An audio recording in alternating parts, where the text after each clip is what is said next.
I welcome you all for E&D Engineering department. Today I am going to start the subject, that is a network analysis.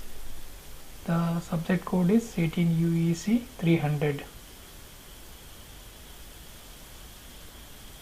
My name is Dr. Sikappa Ankaliki and my email ID and the mobile number. So any difficulties or any clarification regarding this subject, you can contact through email or a mobile number anytime. Before studying any subject, there are certain objectives. With respect to this network analysis subject, you have 6 learning objectives. So first one is you are expected to learn about the basic definitions of network analysis and concept of electric network, network elements, energy sources, and second learning objective is different methods of network analysis for AC and DC circuits, concept of resonance, transient response of RL, RC and RLC series circuits, RMS and average values of non-sinusoidal signals and power consumed by the network. Next objective is Laplace transform techniques to find response of the network to different input signals. And the last objective is concept of coupled circuit and two-port network parameters. So these are the 6 learning objectives of this particular subject. Once you know the course learning objectives, then you must know what are the course outcomes. So there are 5 course outcomes. So CO1 means course outcome 1, course outcome 2, course outcome 3, course outcome 4, course outcome 5 like. So at the end of this course, you must be able to apply network reduction techniques, KVL, Kirchhoff's voltage law, Kirchhoff's current law, and superposition theorem, superposition, Thevenin and Norton's theorems for the solution of electrical networks. And second outcome is you will be able to use maximum power transfer and reciprocity theorem for AC and DC circuits and analysis of resonance phenomena in electric circuits. And third outcome is you are able to determine the initial and final values of currents and voltages and their derivatives, and also carry out the transient analysis of circuit excited by DC voltages. And fourth outcome is obtain the solutions for electric network using Laplace transform techniques, and also to calculate the different specifications of non-sinusoidal signals. And last outcome is analyze the series and parallel magnetically coupled circuit and two-port networks. So these are the 5 course outcomes. So this can be expected after at the end of this particular course. And in order to learn this particular subject, so prerequisite what you required are what you have studied in first year, that is basic electrical engineering in the first or second semester, and engineering mathematics. You have studied engineering mathematics in first as well as a second semester. So this is the basic knowledge or prerequisites is required to learn this particular subject. And if you go for the content of this to meet the learning objectives, the total syllabus will be divided into 5 units. So unit 1, unit 2, so each unit approximately you have 10 to 11 hours, and each unit is 2 chapters and approximately 11 hours. Unit 2 is also 10 hours, and there are 2 chapters like. So first chapter in the unit 1 deals with basic concepts. So under that, source transformation techniques, mesh and nodal analysis of DC and AC circuits or networks, star delta and delta star conversions, that you are going to study in the first chapter. In the second chapter, the network theorems. In this you are going to study about the superposition theorem, Thevenin's theorem, Norton's theorem for DC as well as AC circuits. In the unit 2, the extension of this chapter, that is maximum power transfer and reciprocity theorem for DC as well as AC networks. And the next chapter, resonance in electric circuits.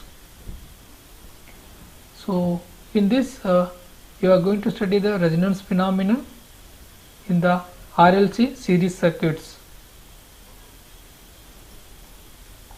In the third unit, the first chapter, that is initial conditions in R, L and C and RLC networks, procedure for evaluating initial conditions, calculation of initial values of current and voltages and their derivatives. And in the next chapter, that is tangents in DC circuit, growth and decay of current in RL circuit, charging and discharging of capacitor in RC circuits, transient response of RLC circuit. In fourth unit, application of Laplace transform techniques, Laplace transformation technique to network analysis for a standard test signals. And next chapter, non-sinusoidal signals. So for this non-sinusoidal signals, calculation of average, RMS values, and for a non-sinusoidal signals, and also you are going to calculate the power calculation in the network excited by non-sinusoidal signals. In unit 5, again there are 2 chapters. One is coupled circuit. In this you are going to study about the magnetic coupling, coefficient of coupling and dot convention, analysis of series and parallel coupled circuits, and two-port networks. So in this you are going to study the impedance, admittance, hybrid and ABCD parameters of this two-port network, and relation between the parameter sets, and interconnection of two-port networks, symmetrical and reciprocal networks, input and output impedance, and image impedance. So that is how whatever the content of this course will be divided into 5 units. Each unit will be approximately 10 to 11 hours. So total number of contact hours is 52, and the prescribed reference books, Height and Cambry-Lee, so Engineering Circuit Analysis, 6th edition. So next book is M.V. Van Valkenburg, Network Analysis, 3rd edition, and H. Chakraborty, Circuit Theory, Analysis and Synthesis, and Rai Chowdhury. So these are the reference books will be prescribed with the syllabus. You can, all these books are available in the library.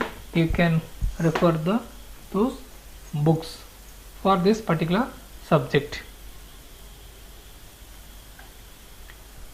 So if you come to the evaluation, that is CIE evaluation, that means continuous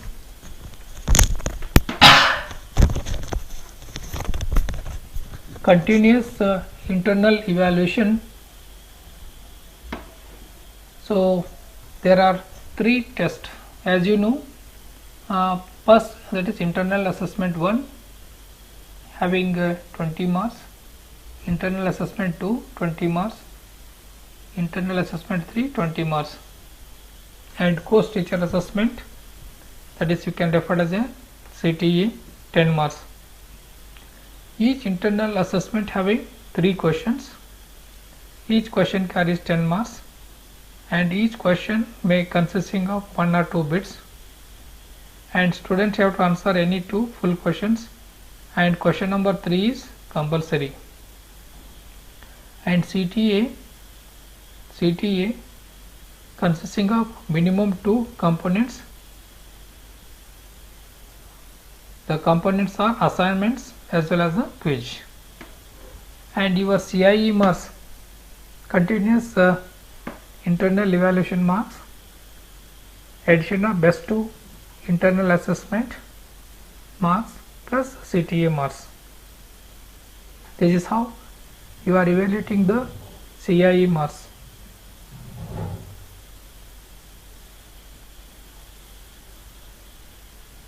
Then if you come to the semester end examination question paper pattern, so unit 1, in the question paper there are 2 questions. Each question carries 20 marks. So there are 5 units, so there each unit having 2 questions, and each unit having 2 questions, and each question carries 20 marks, and each question may consisting of 2 or 3 bits, and students have to answer any 5 full questions, at least 1 question from each unit.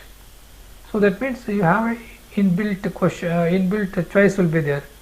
So in unit 1 there are 2 questions, you have to answer any one. So likewise you can answer 1 from each unit. So there is a choice for each unit, and the total marks is 100 marks. That is how the semester end evaluation will be takes place.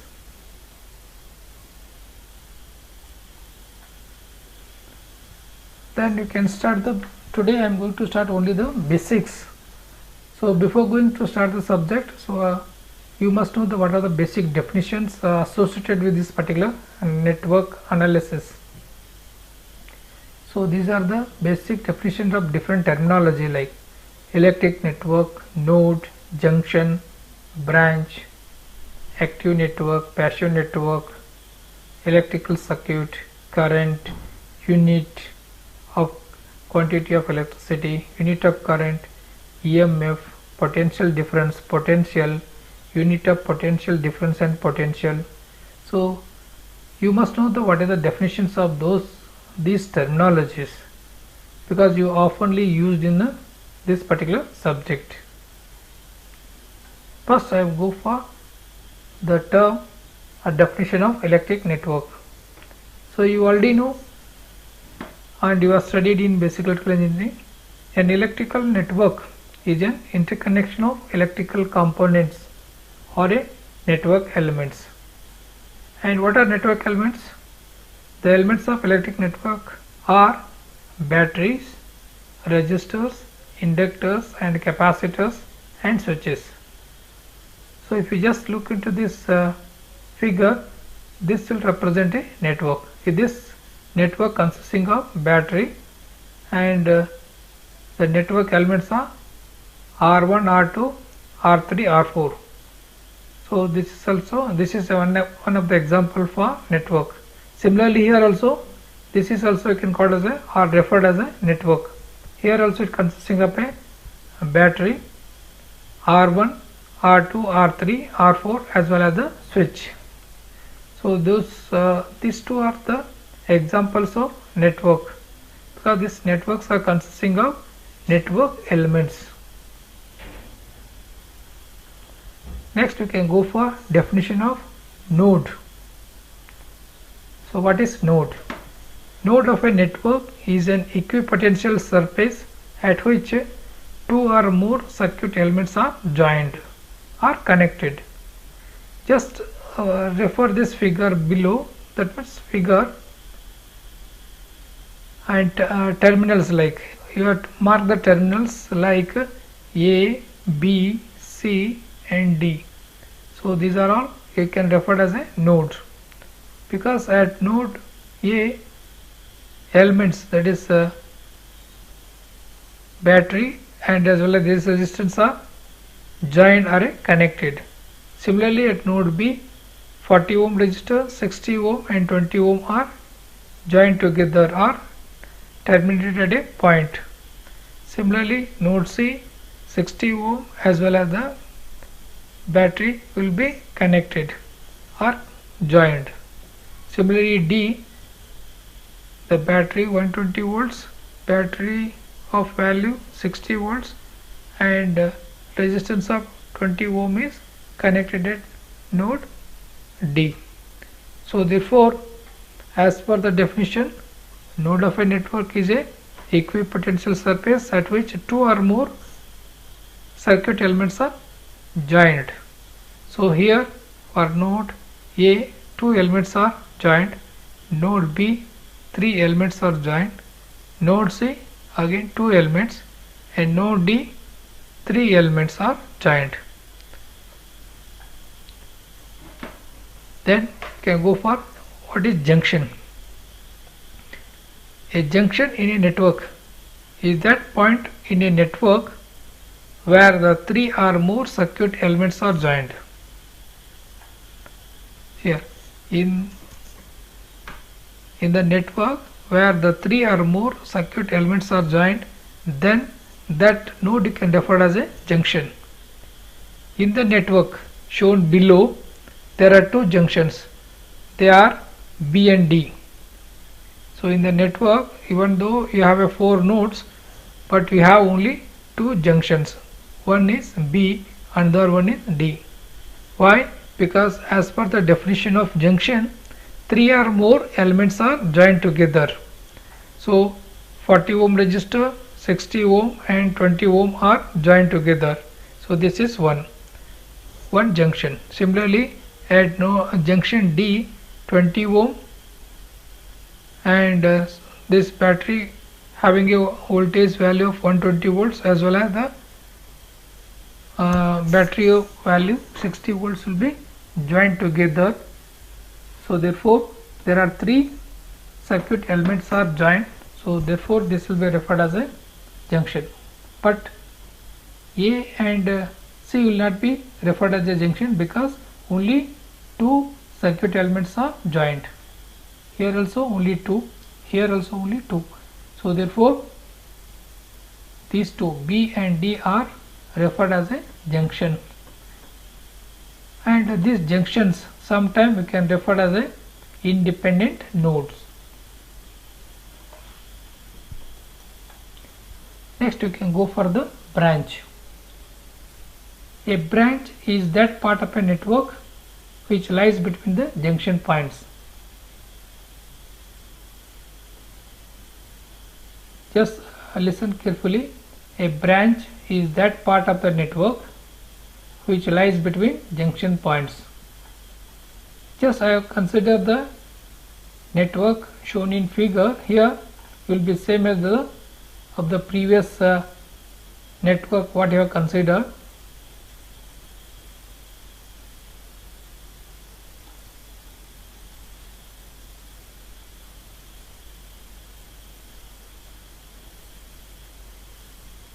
Okay, this whatever the network consider, same network I have considered here. So in this you just identify the branches lies between the junction points. So corresponding to this network there are two junctions. Now the branch DAB consisting of two circuit elements E1 and R1. So that means these are the two junctions for a given network. Whatever the circuit elements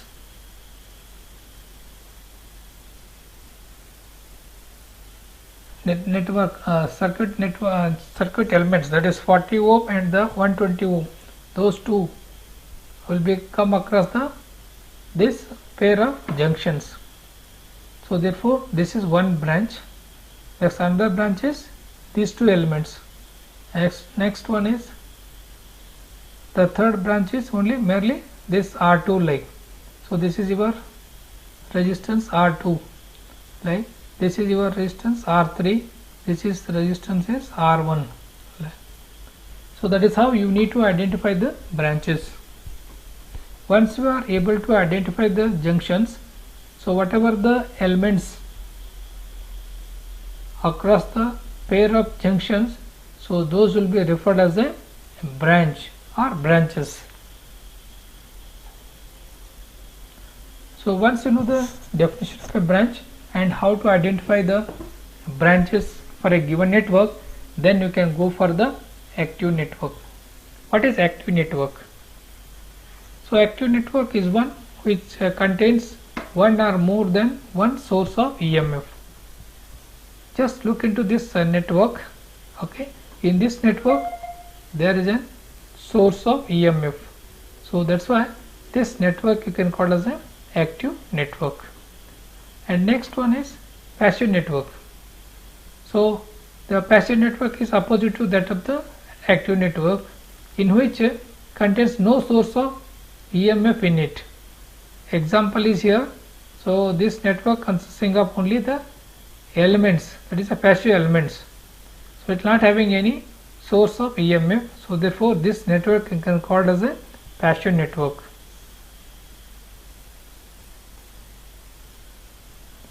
Then you can go for the electric circuit. An electric circuit is a network which has a closed path that gives the return path for the flow of current. So there is a difference between the network and the circuit. You have considered this is a network, but in this network there is a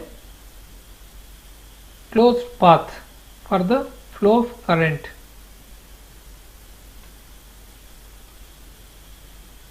Similarly, this is also called as a network because there is a closed path, there is a current is flowing in this particular path. So that means the network having closed path, so that gives the return path for the flow of current. Then you can call as an electric circuit. And what is the difference between the electric network and the circuit? So the question will come. So an electric network is an interconnection of electrical elements such as resistor, inductor, capacitor, transmission line, voltage source, current source and switches. An electric circuit is a network which has a closed path. In the electric network there is no closed path, and in the circuit there is a closed path that gives the return path for the flow of current.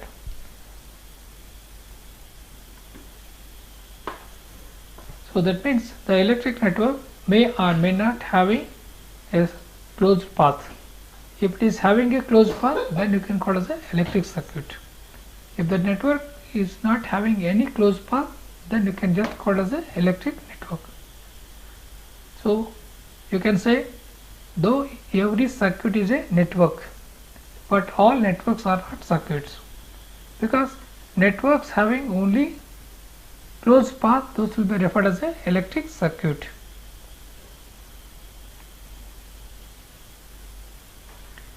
Next you can go for the definition of current. So as you know, the current is defined as rate of flow of electrons is known as the electric current. And electric current is given by quantity of electricity passed during a given time per time. So therefore I is equal to Q divided by T. Then whatever the unit of quantity of electricity, so the coulomb is the practical unit of measurement of quantity of electricity. So 1 coulomb is approximately equal to 628 into 10 to the power of 16 electrons. And then unit of current, the unit of current is, as you know, ampere. Suppose you want to say how to define the 1 ampere.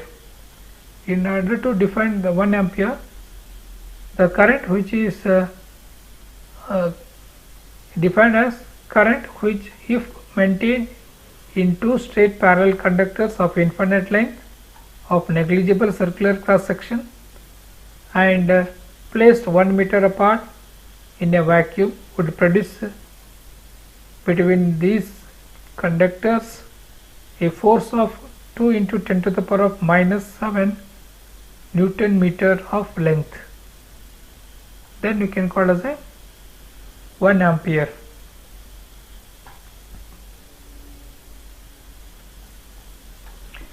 And next you can go for the EMF, that is electromotive force. This electromotive force or EMF is defined as the force that tends to cause the free electrons to move from negative to the positive end of a battery is called electromotive force. And then what is potential difference? To have flow of electron or electricity between two ends of a conductor, the difference of electric pressure is necessary. The difference of electric pressure is known as a potential difference. The potential difference is that which causes the current to flow in a closed circuit. So in order to flow of current in a closed path, there must be a potential difference. Then only the current is flows in a closed circuit. And the rate of flow of electricity or a current strength depends upon the potential difference. Next is potential.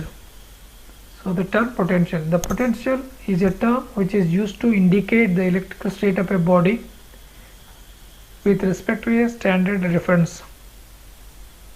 The potential of a earth is regarded as the reference of potential and is not affected by the charge given to it or taken away from it. Thus the potential of the earth remains the same and it is referred as a zero potential. That unit of potential difference and the potential. The unit of potential and potential difference is volt. The volt is defined as the potential difference between the 2 points of a conductor carrying a current of 1 ampere when the power dissipated between the 2 points equal to 1 watt. Then you can call as a 1 volt.